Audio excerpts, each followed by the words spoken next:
आज मैं श्रीमद् भागवत पुराण के प्रथम स्कंद के 10वां अध्याय श्री कृष्ण का द्वारिका गमन।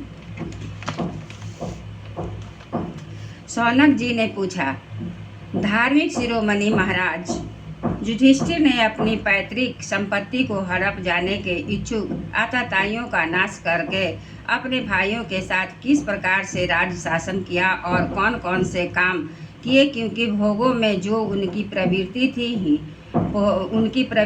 थी ही नहीं। सूत जी कहते हैं, संपूर्ण सृष्टि को उज्जीवित करने वाले श्री कृष्ण श्री हरि परस्पर ही कलहाग्नि से दग्ध कुरु वंश को पुनः अंकुरित कर और युधिष्ठिर को उनके राज्य सिंहासन पर बैठाकर बहुत प्रसन्न हुए। भीष्म पितामह और भगवान श्री कृष्ण के उपदेशों के श्रवण और उनके अंतःकरण में विज्ञान का उदय हुआ और भ्रांति मिट गई। भगवान के आश्रय में रहकर वे समुद्र पर्यंत सारी पृथ्वी का इंद्र के समान शासन करने लगे। भीमसेन आदि उनके भाई पूर्ण रूप से उनकी आज्ञाओं का पालन करते थे। युधिष्ठिर के राज्य आवश्यकतानुसार यथेष्ट वर्षा होती थी। पृथ्वी में समस्त अभीष्ट वस्तुएं पैदा होती थी। बड़े बड़े थनों वाली बहुत सी गौएं प्रसन्न रहकर गौशालाओं को दूध से सिंचित करती रहती थी। नदियां, समुद्र, पर्वत, वनस्पति, लताएं, औषधियां प्रत्येक ऋतु में यथेष्ट रूप से अपनी अपनी वस्तुएं राजा को देती थी।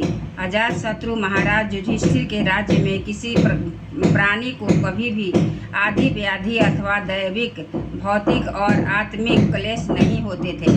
अपने बंधुओं का शोक मिटाने के लिए और अपनी बहन सुभद्रा की प्रसन्नता के लिए भगवान श्री कृष्ण कई महीनों तक हस्तिनापुर में ही रहे। फिर जब उन्होंने राजा युधिष्ठिर से द्वारका जाने की अनुमति मांगी, तब राजा ने उन्हें अपने हृदय से लगाकर स्वीकृति दे दी। भगवान उनको प्रणाम करके रथ पर सवार हुए। कुछ लोगों ने उनका आलिंगन किया और कुछ छोटी उम्र वालों ने प्रणाम।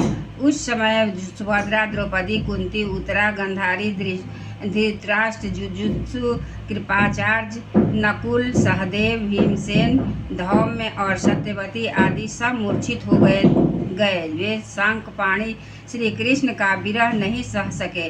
भगवत भक्त सत्य पुरुषों के संग से जिसका दुसंग छूट गया है, वह विचारशील पुरुष भगवान के मधुर मनोहर सुजस को एक बार भी सुन लेने पर फिर उसे छोड़ने की कल्पना भी नहीं करता। उन्हीं भगवान के दर्शन और स्पर्श से, उनके साथ आलाप करने से तथा साथ ही साथ सोने, उठने, बैठने और भोजन करने से जिनका संपूर्ण हृदय उन्हें समर्पित हो चुका था, वे पांडव भला उनका विरह कैसे सह सकते थे। उनका चित्त द्रवित हो रहा था। वे सब निमेष नेत्रों से भगवान को देखते हुए स्नेह बंधन से बंधकर जहाँ तहाँ दौड़ रहे थे। भगवान श्री कृष्ण के घर से चलते समय उनके बंधुओं की स्त्रियों ने नेत्र उत्कंठावश उमड़ते हुए आंसुओं से भर आए, परंतु इस भय से कि कहीं यात्रा के समय असंगुन न हो जाए, उन्होंने बड़ी कठिनाई से उन्हें रोक लिया। भगवान के प्रस्थान के समय मृदंग, शंख, भेड़ी, बीड़ा, ढोल, नरसिंह के धुधुरी, नगाड़े, घंटे और दुदुम्बियाँ आदि बाजे बजने लगे। भगवान के दर्शन के लालसा से कुरुवंश की स्त्रियां अटारियों पर चढ़ गई और प्रेम, लज्जा और मुस्कान से युक्त चितवन से भगवान को देखती हुई उन पर पुष्प की वर्षा करने लगी। उस समय भगवान के प्रिय सखा घुंघराले बालों वाले अर्जुन अपने प्रिय तम श्री कृष्ण का वह श्वेत छत्र, उसमें मोतियों की झालर लटक रही थी और जिसका डंडा रत्नों का बना हुआ था, उसके हाथों में ले लिया, अपने हाथों में ले लिया। उद्धव और सात्यकी बड़े विचित्र चंवर डुलाने लगे। मार्ग में भगवान श्री कृष्ण चारों ओर से पुष्पों की वर्षा हो रही थी। बड़ी ही मधुर झांकी थी। जहाँ तहाँ ब्राह्मणों के दिए हुए सत आशीर्वाद आशीर्वाद सुनाई पड़ रहे थे वे सगुण ब्राह्मण भगवान के तो अनुरूप ही थे, क्योंकि उनमें सब कुछ है, परंतु निर्गुण के अनुरूप नहीं थे, क्योंकि वे उनमें कोई प्राकृतिक गुण नहीं है।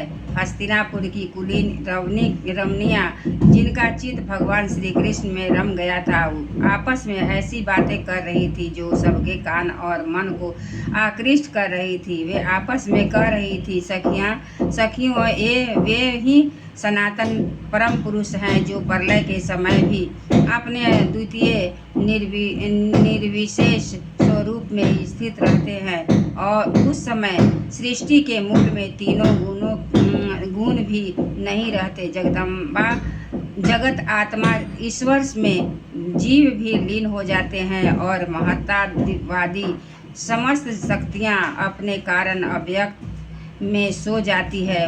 उन्होंने ही फिर अपने नाम रूप रहित स्वरूप में नाम रूप के निर्माण की इच्छा के तथा अपने काल शक्ति से प्रेरित प्रकृति को का भी जो और सृष्टि की रचनाओं में प्रवृत्त रहती है अनुसरण किया और व्यवहार के लिए वेदादि शास्त्रों की रचना की। इस जगत में जिसके स्वरूप का साक्षात्कार जितेंद्रिय जोगी अपने प्राणों को वश में करके भक्ति में प्रफुल्लित निर्मल हृदय से किया है, वे श्री कृष्ण वही साक्षात पर ब्रह्म है। वास्तव में इन्हीं की शक्ति से अंतःकरण की पूर्ण शुद्धि हो सकती है, योगादि के द्वारा नहीं।